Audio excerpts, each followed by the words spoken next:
Eu sou a Thunder. E eu sou a Rita Baiana.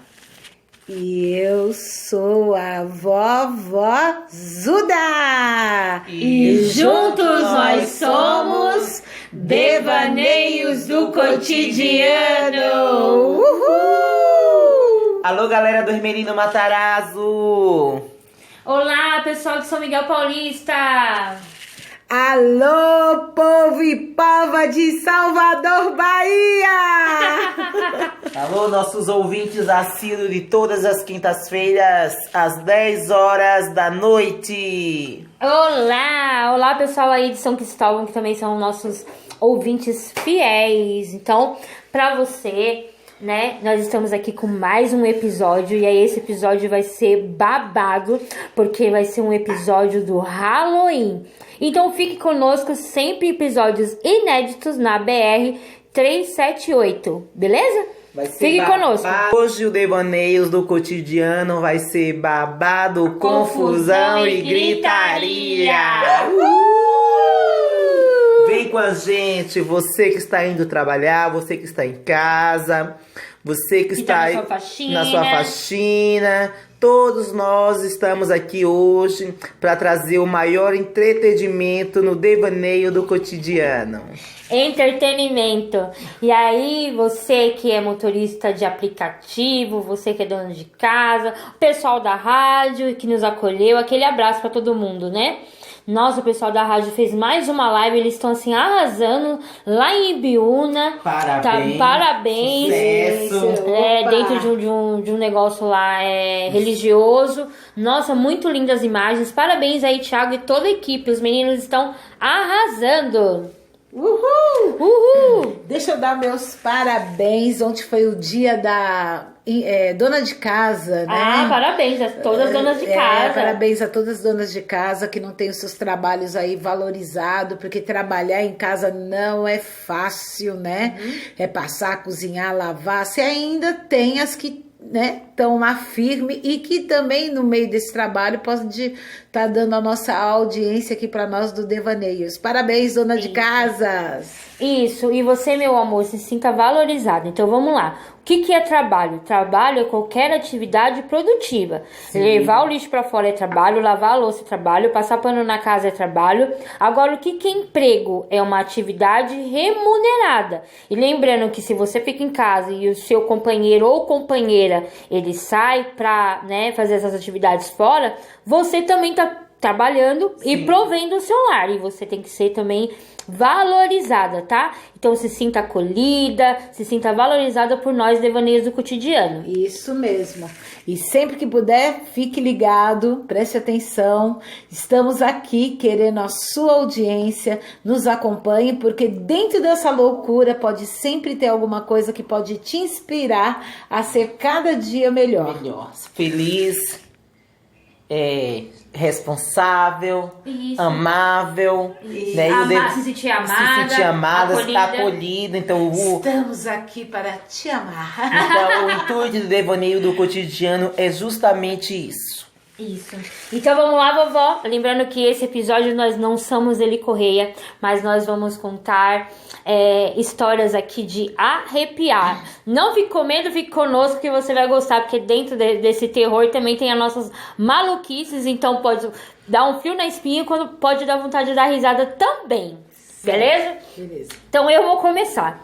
Eu estudei com uma moça, e aí o pessoal aí da rádio também, a galera vai se identificar, hein? Eu estudei com uma moça na faculdade e ela era da CPTM, ela trabalhava no trem, aqui de São Paulo. E ela é uma pessoa muito recatada, quase ela não conversava sobre o trabalho dela, ela só ia pra faculdade, saía no horário, e nós saíamos juntos porque eu também, nessa época, eu também trabalhava na empresa. E aí um dia ela tava assim mais solta e começou a falar que ela foi transferida e ela pegou uma linha que vai para estudantes. É uma linha que passa em Itaim Paulista, Itaquá, Manuel Feio, Manuel Badra. Isso, exatamente. E ela falou que tem um batismo dos funcionários. Só que esse batismo é acontecido naturalmente. O que é esse batismo? Ela falou que teve uma vez que ela viu populares lá pro lado do Jardim Romano, que estavam próximo da linha do trem. E aí o trem tava se aproximando e aquelas pessoas não saíam e nem atravessavam, porque o trem reduz muito nessas passagens. Sim. E dá tempo dessas pessoas transitarem e elas não têm medo do trem, elas estão acostumadas. E aí quando ela chegou um pouco próximo, ela percebeu que tinha uma vaca. E aí o que acontece? Esses populares empurravam a vaca pra cima do trem, pro trem atropelar a vaca. Por quê? Ah, tá. Porque essa vaca, ela tem dono. Então você não pode ir lá meter uma facada e nem um tiro. Por quê? Porque o dono da vaca vai cobrar você. E aí tem as leis da periferia. Então você não pode matar a vaca na facada e nem muito menos no revólver. Porém, se essa vaca for atropelada pelo trem, ninguém tem culpa. Quem vai pagar a vaca? Assim, Ninguém. Ninguém Não. responsabiliza. Ninguém responsabiliza, que é a lei da Até- periferia. eu lembrei agora do prato, né? Que é uma iguaria, a vaca atolada. Literalmente. Aí, sente só. Nisso, ela não sabia. Claro que os outros maquinistas, todos sabiam, mas não contaram pra ela justamente pra ela ter essa experiência. E aí ela falou assim que não deu tempo, que já tava um pouco devagar o trem, mas mesmo assim não deu tempo. Os populares foram lá, jogaram a vaca e aí cada um pega um pedaço, só que detalhe, depois que a vaca tá atropelada pelo trem, aí sim você pode vir com a sua faca e tirar um pedaço. Sim. E aí aquele monte de gente em cima com um monte de sacola, com um monte de faca, com um monte de peixeira, com um monte de coisa, cada um pegando o seu pedaço pra levar pra casa. Ela falou que ficou assim, ela ficou muito Traumatizada. Ela ficou traumatizada, porque assim, é o ser humano no seu estado de natureza. Sangue, vísceras, Nossa. e o povo lá cortando o couro da vaca pra pegar um pedaço Nossa. de carne. E isso é corriqueiro. Corriqueiro não acontece toda semana, mas é algo que acontece. Aí ela falou que passou um tempo, e aí sempre que quando acontecer que era ela que estava pilotando o trem, ela já ficava ligada, mas é uma coisa que não tem como você impedir. Ela falou que achou uma judiação, enfim. E aí ela falou assim que aconteceu outras vezes com ela, sem ser dessa primeira vez. Sim. E das outras vezes, ela não achou que foi tanto sangue, tanta coisa como a primeira, porque sempre a primeira vez mexe com a gente. Sim. Enfim, ela falou assim que teve uma vez que ela tava vindo, e não era à noite, era durante o dia. E aí ela vinha numa velocidade constante, não tinha freado ainda, tão reduzido a velocidade, que ainda não era perto dessa passagem, onde as pessoas atravessam de um lado pro outro. E aí apareceu um menininho, com a roupinha, tudo tal. E ela, caramba, esse moleque aqui na linha. Ele não passou na frente do trem, mas ela deu uma reduzida. Beleza, passou uns 30, 40 dias, de novo esse menininho, com a mesma roupa. Só que as crianças assim da periferia, geralmente são crianças meio que, digamos, não tão cuidadas. Porque é uma criança que tá na beira do trem, não é uma criança tão bem cuidada. Criança tem que estar na escola ou dentro de casa, enfim. Aí ela falou assim que viu esse menino tanto no claro como no escuro. E aí ela comentou com outro maquinista. Eu falei, puta, eu tô incomodada. Porque além de acontecer isso, que parece que sempre quando eles vão colocar uma vaca lá pra ser atropelada, tem esse menino. Parece que esse menino tá me avisando. Ai, como que é esse menino? Ai, é um menininho assim, moreninho, tá? Com a roupinha assim, uma camisetinha e um shortinho azul. E aí falou que os outros maquinistas também vê esse menino. Dizem que esse menino não é humano, que é um espírito. Ai, meu Deus. Que foi atropelado por um trem. Nossa. E vários funcionários da até me arrepio.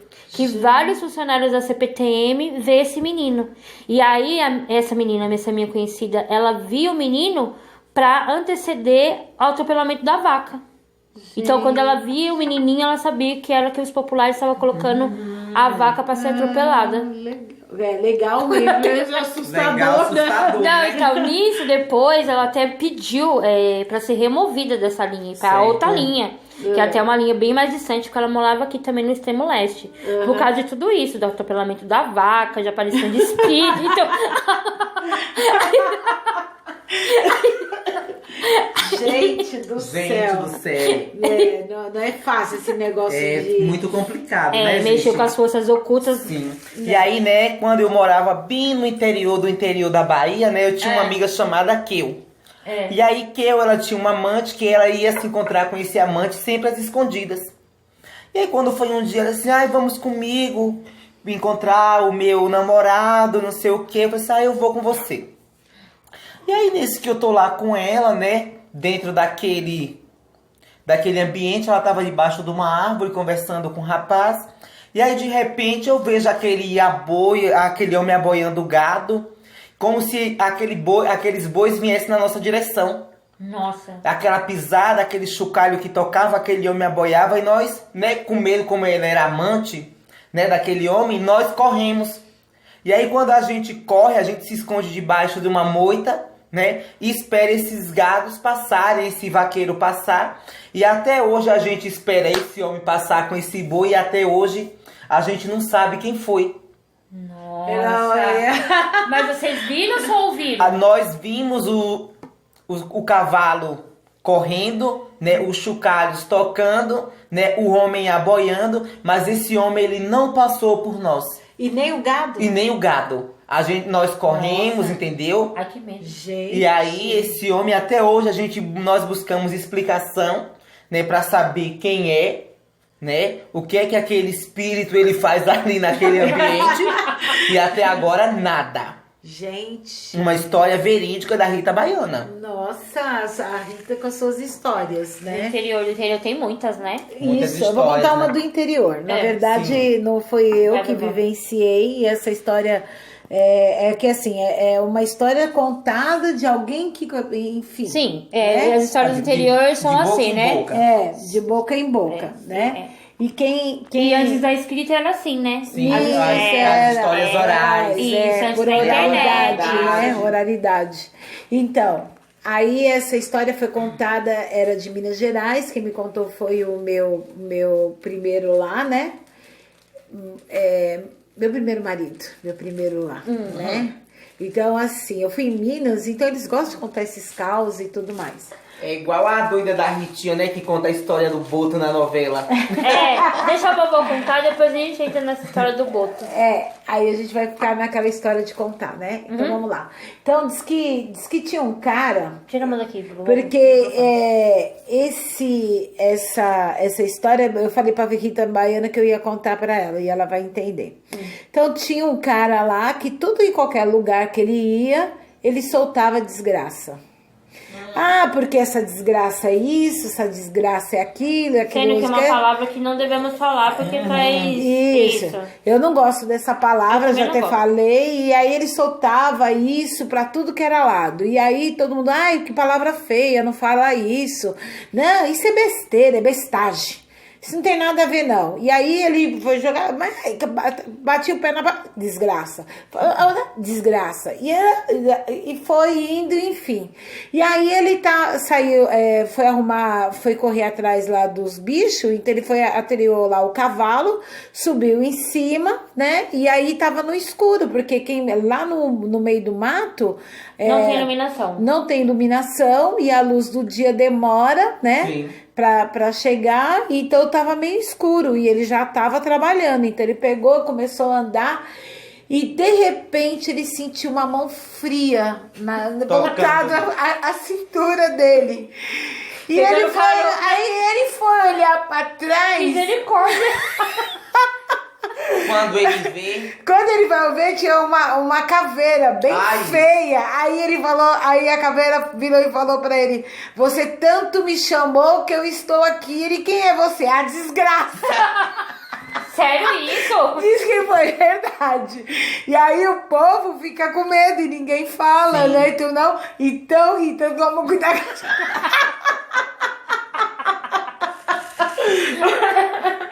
A desgraça não soube nas suas costas. Né? Que agora o Rico tá com uma novidade, né? Ele adotou um pet, né? Uma gatinha Sexta-feira. chamada Sexta-feira. Mas ele chama tanto pelo Satanás que eu perguntei.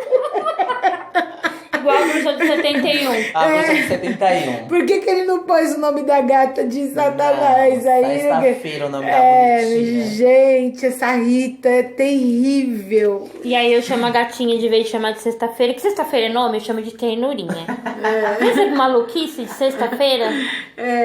Tá toda aconchegada nesse friozinho lá debaixo do travesseiro. Uma Muito graça aqui nos nossos estúdios do Devaneios Meios do do Cotidiano. Cotidiano. Fique sempre conosco. conosco, episódios inéditos, às quintas-feiras, 10 horas da noite, 22 horas, na rádio BR 378. E é isso aí, a gente... E nós somos o Devaneios do Cotidiano, sempre trazendo informação, trazendo alegria, informações, cultura e entretenimento. Entretenimento. Um beijo para o Tiago. Vamos mandar um beijo, entendeu? Para a galera de Salvador. E vocês fiquem ligados, porque o Devaneio do Cotidiano, ele vai vir com uma outra pegada. Nós estamos aqui no estúdio falando com os nossos produtores. Sim, né? nós vamos... Devaneio do Cotidiano vai pegar a estrada. E aí a gente vai fazer algo mais informativo, vamos entrevistar moradores locais, ribeirinhos, vamos mostrar uma outra realidade, sair dentro dessa nossa bolha de privilégio de São Paulo, né? Que aqui em São Paulo nós temos tudo, né? E às vezes em outras comunidades a visão social é diferente. Sim, aqui nós, na verdade a gente já fizemos um monte de mudanças, né? Nós estamos comentando as notícias, entrando nos assuntos e também pedindo para que o nosso público, né, que nos privilegia sempre, nos diga o que fazer, né? Sim. O que contar, manda causos para nós, porque todos os nossos causos é real. Então, vamos falar do Boto. Vem, Rita, vamos falar do Boto. Então, gente, o Boto... Pra quem não sabe, quem é muito novinho, tá ouvindo aí o Devaneio do Cotidiano, tá dentro dessa era digital aí, né, da geração Y, X, enfim, e nem sabe o que tá acontecendo. Às vezes assiste a novela sim ou não. Então, o mito, né, é uma lenda do Boto, que as meninas, especialmente mulheres virgens, iam se banhar num rio, e aí o Boto se transformava, se materializava em homem e aí galanteava e seduzia essas meninas e posteriormente essas meninas viriam a ficar grávidas. Então vamos lá. Tem um grande estudioso e é bacana também a gente aprender, dar risada e tudo mais. Sim. Ele vai analisar isso daí e ele vai falar assim, então, dentro daquela comunidade ribeirinha, fulana teve um filho, o filho é do Boto. Então esse filho do Boto a gente vai acolher, a gente vai dar trabalho, a gente vai dar comida. Talvez não vai ser expulsa de casa, muito pelo contrário, ela vai ser acolhida e aí ela vai ser protegida, ela vai conseguir ganhar o neném dela. Se não fosse o filho do Boto, se realmente a Dona Maria, antes de casar, fosse lá, deitasse com o seu José, talvez o seu José com a diferença de idade, talvez o seu José até mesmo casado, talvez o seu José, um caminhoneiro que só passou por ali e teve uma noite com ela, como é que ela ia se virar dentro dessa comunidade? E aí essa criança ia ser mal vista. E aí dentro dessa comunidade, não, ela é a filha da menina que, entendeu? É da pecadora, é que errou, é que se entregou, é que não sei o quê. E aí ela ia ser mal vista, ela ia ser expulsa de casa, ela não ia ter como se prover e nem ia ter como prover essa criança. Ia ter toda uma sequela também no crescimento dessa criança. Então por isso a importância do filho do Boto. Então é filho do Boto. E pronto. Isso, é filho e ninguém questiona. É filho de uma força oculta. Sim. Eu vivi durante esse período. Então, assim, eu acho assim, um absurdo você criar seu filho com todo carinho e com todo amor.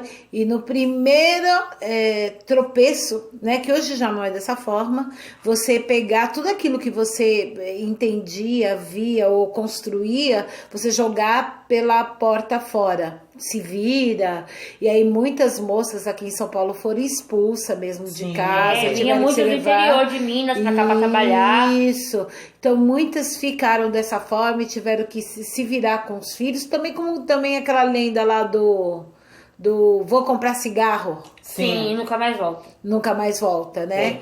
Eu até li um texto lá no Facebook que nós mulheres nunca saímos para cigarro. Para comprar porque cigarro. Porque esse direito não foi nem nos dado. Sim, então nós tivemos que assumir. Hoje tem algumas mulheres que elas abrem mão dessa responsabilidade e ainda assim sofrem com esse julgamento. Sim. Né? Que esse é só um direito do homem, não da mulher.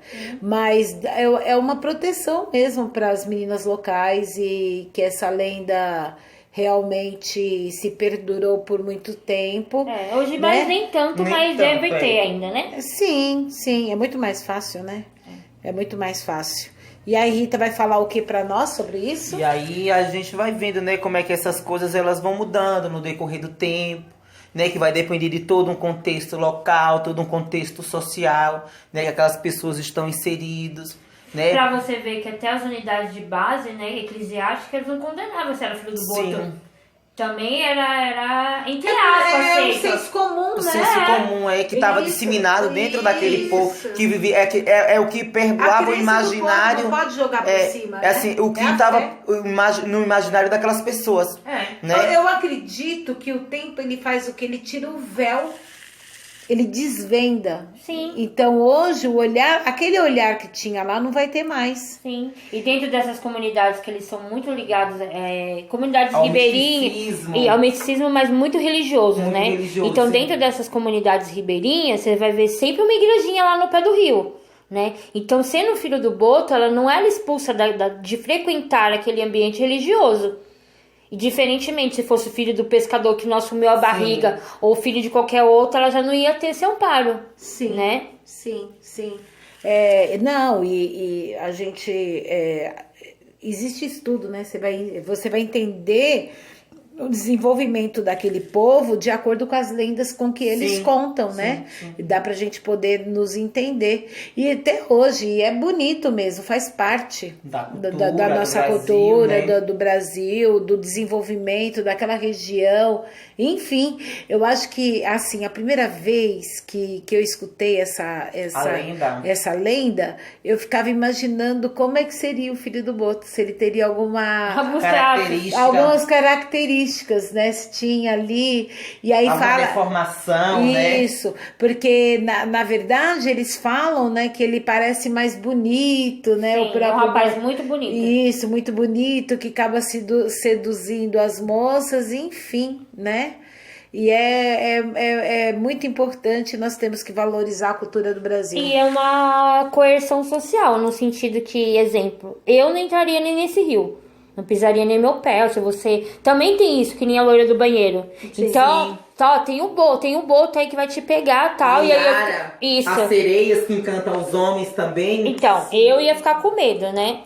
Falando da loira do banheiro, já que é um especial de Halloween, pra você que não sabe, claro que tem várias teorias. E nenhuma é a certa e nenhuma é errada, porque não se sabe de onde começou isso. Mas dizem que uma das questões da loira do banheiro foi uma coerção por parte dos educadores, uma professora ou um professor, enfim, que não queriam que os alunos ficassem toda hora pedindo para ir no banheiro, e aí inventou que tinha esse espírito no banheiro, e aí todo mundo parou de pedir para ir no banheiro. Cada um só ia no banheiro lá na sua casa. E outra coisa interessante também, que a partir do momento que você não podia ir no banheiro, e quase não deixava você ir no banheiro, você tinha que ficar sentado ali, olhando pra frente, sem responder a professora, porque a educação era dessa maneira no Brasil, quando você ia no banheiro, você tava quase vias de fato. E aí muitas crianças se urinavam, e aí com vergonha por estar urinado e ter que passar aquele período até a mãe vir buscar, falaram que se urinou de susto porque viu a loira do banheiro. Então são várias teorias em cima disso. Né? Eu lembro desse período, era menina. Não, gente, vocês não têm ideia o que foi isso. Era todos os jornais falando, né? Tanto o rádio, tanto a mídia da TV, como da escrita, jornais e papéis, todo mundo falando, e as escolas iam, e sempre aparecia alguém que tinha visto, e dizia que ela aparecia, né? Com algodão na boca, com a boca aberta, ia caminhando para cima de você. Toda ensanguentada. Toda ensanguentada. Era feio o negócio, não era fácil, não. Porque também, né? Não é fato verídico o que eu vou falar. São dados do senso comum. Dados do senso comum. Que foi uma moça que realmente sofreu uma violência sexual em alguma escola. E em algum momento, em alguma escola, em algum lugar. E a lenda foi se propagando. Sim. Tanto, gente, é tão fundamental a história do rádio, é tão fundamental que quando acontecia alguma coisa que poderia ser lá em Jacareí, lá em São Cristóvão, e aí o locutor de rádio, ele vinha com uma informação tão assim, naquela época, sensacionalista que parecia que era do lado da sua casa. Então matou, morreu. Então aí vem aquele Gil Gomes e tantos outros que tem um livro, não lembro agora, mas depois a gente pode em outro episódio eu falar o nome desse livro, que a mudança dos muros de São Paulo não foi dados apenas da violência, e sim desses programas de rádio. Então o muro era aqui na altura da nossa cintura. Sim. Você passava a perna por cima dele e sentava na casa de qualquer pessoa. E aí quando vem o boom desses programas de rádio, os muros eles vão subindo. Vai aumentando o muro. Nossa. Por quê? Porque a criminalidade estava ali do seu lado. Matou, morreu, matou a esposa, esfaqueou, entrou dentro da casa, roubou, ainda matou os proprietários da casa. Você não achava que era lá longe de você, por causa do rádio. Você achava que era na 3, entendeu? Então todas aquelas comunidades, é ali. Eles não tinham essa informação do conhecimento. Então ficavam com medo. E o medo fez o quê? O medo trouxe mudanças sociais. Sim. Do muro, do caco de vidro em cima do muro. A câmera. Aí agora, assim, né? Os portões. Os cachorros, né? Isso, na nossa época, eram os cachorros. Eram os cachorros, porque eu lembro que eram cercas na maioria da casa. Sim. Poucas tinha muro. E os que tinha... os que tinha muro, era muro realmente baixo, sim, né? Então, o que é legal da gente ter uma visão sobre isso, da gente olhar como é que se constrói, sim, né? E o quanto como isso... Como essas histórias elas vão influenciar realmente. Isso mesmo. Hoje eu, por exemplo, assim, eu lembro que quando eu era criança, era muito difícil chegar até meia-noite acordado. Então, quando eu ia falar para as minhas amigas, eu dormi meia-noite, era aquela coisa, né? Passar na frente do cemitério à noite. Sim. Então, essas coisas parece que desvendou, sim, o véu, né? Hoje as pessoas não têm mais o medo. Hoje sim, nossos medos são outros, né? Nossos medos, nossos pânicos, o que nos faz subir o muro são outras, sim, coisas. E como a gente tá no especial de Halloween, fizeram isso, é um estudo, é um dado científico, que esses sociopatas, psicopatas, eles não têm medo de nada. O Rita vai falar isso. Não tem medo da autoridade, não tem medo de pai, de mãe, da polícia, delegado, nada. Mas eles têm medo das forças ocultas. Das forças ocultas, entendeu? Da metafísica, né? Eles têm medo das forças ocultas, não respeitam o pai. Um estudo feito com presidiários. Nossa, interessante isso, né? Então é assim, da gente pensar que tem então é mais... então, agora volta lá, né? Que tem aqueles monumentos, que tem aquelas... Como que fala? Esqueci o nome. Que coloca aquelas caras feias. Tem umas carrancas. Sim. Né? Que as carrancas ficam lá para assustar. Faz um pouco de sentido mesmo. Sim. Porque se as carrancas, tudo bem que o contexto em si é espiritual. Sim, a carranca. Elas ficam lá para espantar espíritos ruins. Sim. Mas dentro desse contexto também um ser humano que tem essas patologias são espíritos ruins. Isso aí, ó. Tá vendo? Esse foi mais um...